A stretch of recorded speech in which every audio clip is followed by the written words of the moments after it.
राजधानी रांची का राजभवन एक ऐसा जगह बन गया है जहां पर असंतुष्ट वर्ग अपनी न्याय और हक की मांग को लेकर धरना प्रदर्शन करता है, अनिश्चितकालीन धरना में तब्दील होता है। फिलहाल इस धरना स्थल पर 7 से अधिक बैनर तले अपनी अपनी हक और न्याय की मांग को लेकर बैठे हैं। तमाम ये इंटेलेक्चुअल वर्ग है। ये राजधानी रांची नहीं, अगर पूरे राज्य की बात करें तो जितने राज्य में यूनिवर्सिटीज़ हैं वहाँ पर ये सभी अपना सेवा और योगदान देते हैं। नौबत ऐसी आ गई है कि धरना प्रदर्शन करना पड़ रहा है। पढ़ा लिखा वर्ग कहीं ना कहीं कॉलेज और यूनिवर्सिटीज़ में ये शोभा देता है, लेकिन आज अपनी न्याय की उम्मीद में ये धरना देने के लिए बैठे हैं। आप किस यूनिवर्सिटी में हैं और आपकी मांगे बताइएगा। मैं राजन कुमार रांची यूनिवर्सिटी में हूँ, मारवाड़ी। मैं इकोनॉमिक्स सब्जेक्ट में हूँ। हम लोग की जो नियुक्ति हुई थी वो सरकार ने यूजीसी के नियमानुसार किया था, लेकिन हमें जो सैलरी दी जा रही है वो घंटी के आधार पे दिया जाता है। उसमें अधिकतम हमें 36,000 और 600 रुपया 1 घंटे का दिया जाता है। वो कभी 36,000 नहीं होता है, कभी 4,000, किसी महीने में 14,000, किसी महीने में 18,000, यही हालत है। तो जब हमें अपॉइंट किया गया, हमें नियुक्ति मिली है यूजीसी के आधार पे, तो हमें जो सैलरी भी है, जो मानदेय भी है, वो भी यूजीसी के अनुसार मिलना चाहिए।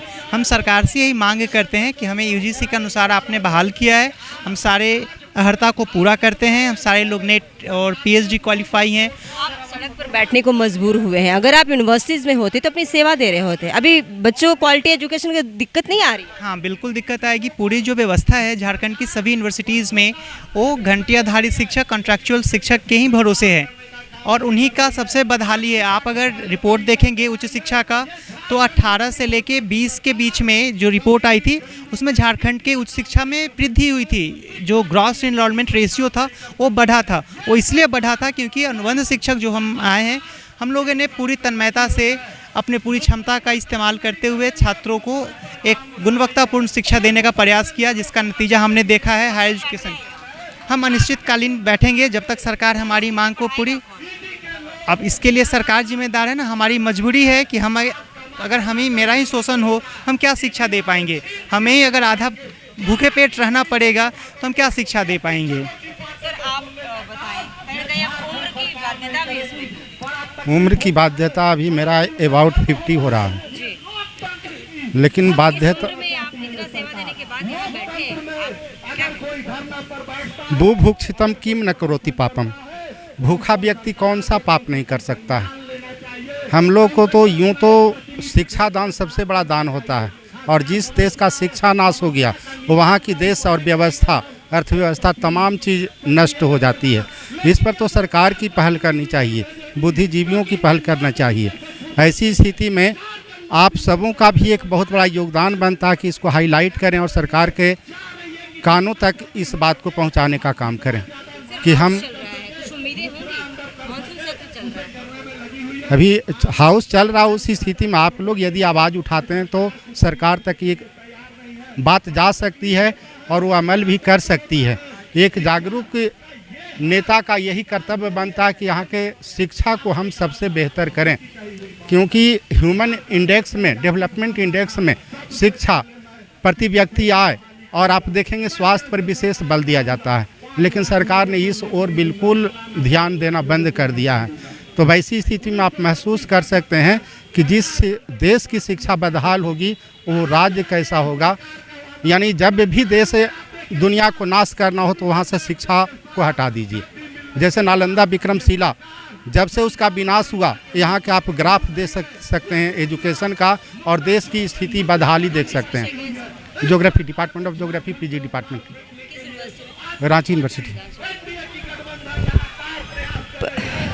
किस तरीके से अपना योगदान देने वाले जो इंटेलेक्चुअल वर्ग हैं उन्होंने अपना जिक्र किया। हालांकि दयनीय स्थिति भी कहा जा सकता है, लेकिन हम और भी प्रतिक्रिया लेंगे। मैम, आप किस यूनिवर्सिटी में हैं, किस विषय की आप? हम कार्तिक उरांव कॉलेज गुमला से है, रांची यूनिवर्सिटी, और हम जंतु विज्ञान पढ़ाते हैं और कॉन्ट्रैक्ट पर है, मतलब घंटी आधारित है।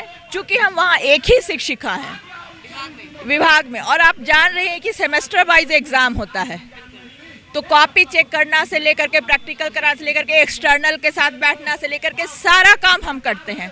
सोचिए, एक शिक्षक हर सेमेस्टर को हम पढ़ाते हैं। सारा सारा काम वो करती हैं जो रेगुलर शिक्षक करते हैं। हाँ, सब करते, हम अकेले हैं और हम वो सारा काम करते हैं। उसके अलावा हम लोग गैर शैक्षणिक कार्य भी करते हैं। अभी पंचायत चुनाव में भी हम लोग को लगा दिया गया था। आज सरकार का इस तरह का व्यवहार पर आप क्या कहेंगे? बिल्कुल गलत है। जब हम लोग 2019 में धरना में बैठे थे तो ये प्रतिपक्ष के नेता थे हेमंत सोरेन, उन्होंने हमसे वादा किया था कि हम आएंगे तो आपको नियमित कर देंगे, आप शिक्षा की नींव हैं। और सही में हम शिक्षा की नींव है, लेकिन अपनी ये स्थिति देख करके तरस आता है कि हम पीएचडी करके भी क्या कर रहे हैं। हम बच्चों को क्या बताएंगे कि पीएचडी करके तुम रोड पे बैठोगे अपने हक के लिए? बेटी बहू सड़क पर रही, वो अपने स्थान पे वही कह रहे, जब हम शिक्षा दे रहे हैं तो हमसे वो क्या प्रेरणा लेंगे, वो क्यों पढ़ेंगे? कि जब हम रोड पर ही खड़े हैं तो हम रोड पर ही काम करें ना, ठेला लगा लें, ज़्यादा अच्छा है। शिक्षा मंत्री से यही है कि जैसे वो स्कूल के लिए शिक्षकों लोग कर रहे हैं वैसे हम कॉलेज के लिए भी करें। हमारे ऊपर पूरा शिक्षा का नींव है, आपका उच्च शिक्षा। जब आप रिसर्च की बात करते हैं, हम जैसे साइंस के हैं, रिसर्च की बात करते हैं, सेमिनार की बात करते हैं, तो आपका तो बेसिक स्ट्रक्चर ही नहीं है। आपके सब्जेक्ट में कम से कम 6 लोग होने चाहिए, लैब असिस्टेंट होना चाहिए। तो वहाँ पर आप क्या किए, 1 घंटी आधारित को रख के चला रहे, तो क्या उस शिक्षा चल जाएगा? आप हमको भी हटाने वाले हैं। 30 सितंबर को आखिरी है। क्या होगा उसके बाद? उसके बाद हम लोग इसीलिए तो बैठे हैं सरकार के पास कि हम हर बार धरना देना, आश्वासन मिलेगा, उसके बाद फिर हम क्लास कंटिन्यू करते हैं, तो ये क्या पद्धति बन गया? लगता है यही है। और बहुत ज़्यादा मतलब कहिए कि मानसिक अशांति होती है जैसे जैसे दिन आता है, जैसे जैसे, और सारा बर्डन हम पर है। इतना प्रेशर में कैसे पढ़ाती हैं बच्चों को? क्या करें, पढ़ाते बच्चों के स्नेह से पढ़ाते हैं। अभी यहाँ पर है, बच्चे पूछते नहीं है मैम कहाँ है आप? हाँ, बोल दिए हैं कि हम स्ट्राइक पर हैं, हम कुछ नहीं करेंगे। बोल नहीं लगता कि आपसे इंस्पिरेशन क्या लें, वो भी पढ़ के कहीं बाद में भविष्य में धरना ना देना पड़े?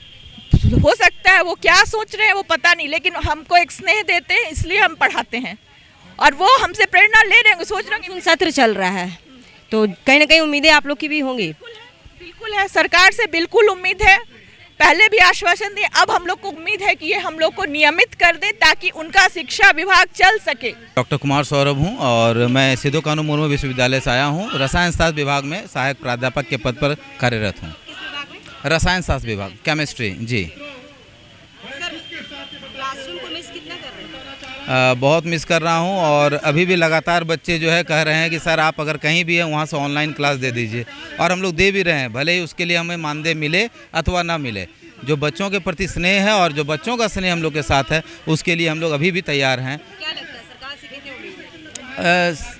आशा है, इसलिए हम लोग यहाँ हैं। जैसा मुख्यमंत्री जी, हमारे माननीय मुख्यमंत्री जी पहले भी वादा किए थे, किसी कारणवश हो सकती है व्यस्तता के कारण वो भूल गए हो, इसलिए हम लोग ये ध्यान आकर्षण का तो काम ही है राज्य का विकास करना, इधर वो शिक्षा का हो और वो अनदर डिपार्टमेंट हो, तो सरकार भूलेगी कैसे?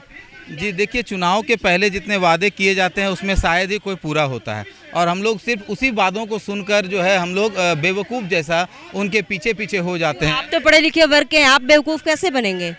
ऐसा है कि हमारे जो सरकार है वो राजनीति पूरी तरह से छाई हुई है, सिर्फ शिक्षकों ही नहीं सभी जगह। हमारे माननीय मुख्यमंत्री जी जो हैं वो इसके पहले, चुनाव के पहले भी इसी बात को बोले थे कि देखिए जैसे मैं सरकार में आऊँगा सबसे पहले अनुबंध कर्मियों को, अपने भाई बंधुओं को मैं इस चीज़ के लिए जो है अस्थायीकरण करने की पहल करूँगा। लेकिन विधानसभा में हम लोग पिछली बार नहीं, ऐसा नहीं है। हम लोगों का जो है 30 सितंबर तक ये है सेवा विस्तार दिया गया। उसके बाद हमारा भविष्य क्या होगा उसके लिए हम लोग यहाँ पर अभी धरना पर बैठे हैं कि आगे की भविष्य को हम लोग कैसे सुरक्षित करें।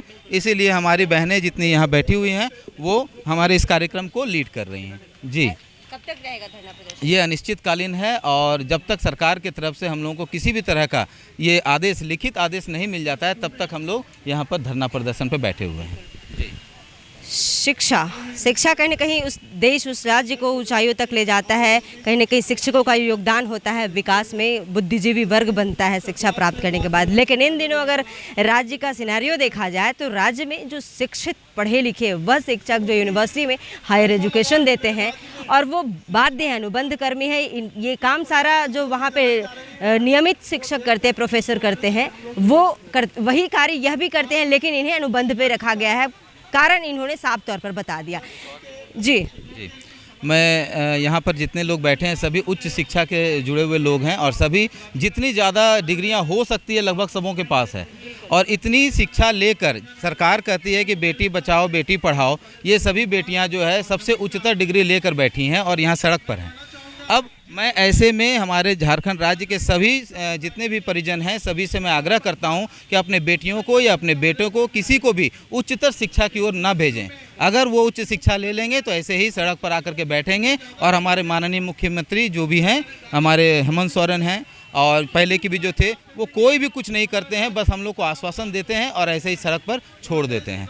प्रोफेसर साहब सलाह दिए हैं कि राज्य में वो माता पिता जो बेटी बचाओ बेटी पढ़ाओ का अनुकरण कर रहे होंगे वो ना करें और अपने बच्चों को उच्चतर शिक्षा की ओर ना ढकेलें, ताकि वो हायर एजुकेशन लेने के बाद भी राजभवन के समक्ष कहीं उन्हें भी धरना प्रदर्शन करने के लिए मजबूर ना होना पड़े। इन्होंने सलाह दिया, एक शिक्षक हैं, क्योंकि ये इनका अनुभव है। सभी यहाँ पर ये जो वर्ग है पीएचडी डिग्री अगर कहा जाए तो कोई डिलीट भी होंगे, लेकिन पीएचडी डिग्री धारक यहाँ पे बैठे हुए हैं सड़क पर। ये शोभा कितना देता है आप भी अंदाज़ा लगा ही लिए होंगे और ये कब तक ऐसे ही होगा ये तो आने वाला वक्त बताएगा, इसके लिए इंतज़ार करना होगा। प्रोफेसर साहब मुख्यमंत्री के मुखिया जो हैं हेमंत सोरेन उनके ही वोटर भी हैं। इन्होंने कहा कि चुनाव से पहले उन्होंने वादा किया था लेकिन उसके बाद वो किसी और अन्य कार्य में बिजी हो गए, इसलिए इन पर ध्यान नहीं जा रहा है। तो ये अनिश्चितकालीन धरना प्रदर्शन कब तक चलेगा इसके लिए अभी इंतजार करना होगा। तमाम इसी तरह की अपडेट्स के लिए बने रहिएगा द न्यूज़ पोस्ट के साथ। नमस्कार।